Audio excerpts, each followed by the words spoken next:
He is known as the father of Wisconsin in state historical writings. Charles de Langlade, part of the first family to establish a successful fur trading post here in the 1700s. Tonight, We the People examines de Langlade's life in L'Abbaye.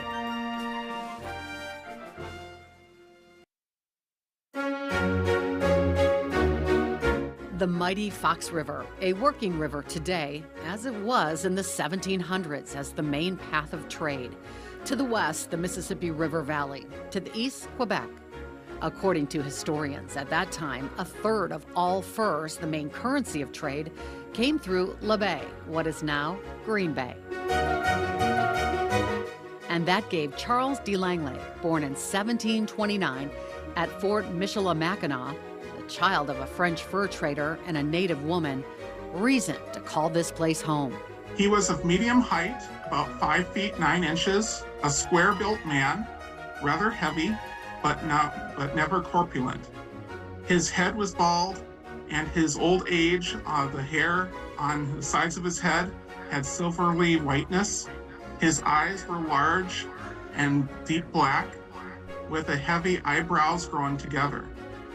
His face was round and full, and he presented altogether a fine appearance. That description about a man who predates photographs can be found in the 1857 edition of the Wisconsin Historical Collection at the State Historical Society.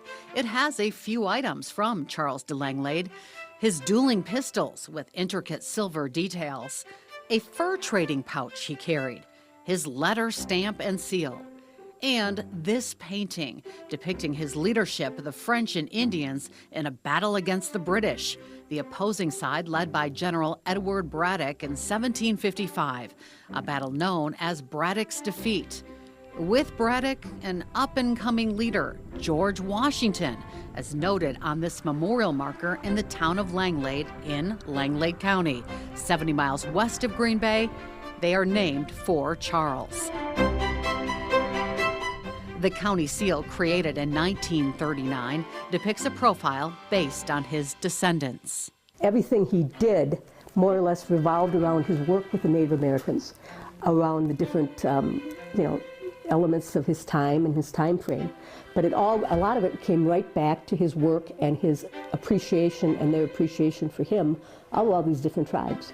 He worked with 10 different tribes over his lifetime and forged these alliances that created the city of Green Bay, created Brown County, created the whole northern part of Wisconsin as we know it. Charles de Langlade lived along the Fox River's eastern banks, operating a fur trading post just north of where Crook Street meets the Fox River near the current Admiral Flatley Park.